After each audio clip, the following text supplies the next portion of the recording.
Eric Thomas here from CLTNC Commercial Photo and Video with your 60-second tip of the day.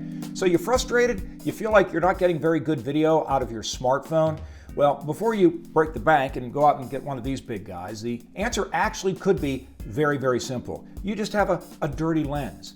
Now, before you go ahead and blow on this thing and rub it on your shirt and scratch the lens, because if you have some dirt or debris or maybe a little bit of sand or even some cookie crumbs in there, you could be in big trouble. So let's be safe about it. The first thing you want to do is get some of the dust off of the lens, and that could be with a nice soft brush. You want to be careful.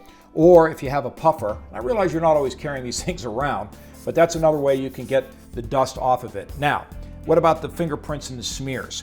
Head on over to Walmart, CVS. Pick up these wet wipes. These are also used for eyeglasses. These are great. Put them in your glove compartment or maybe even in your wallet or your purse. Keep them handy. And then you pull out the wet wipe.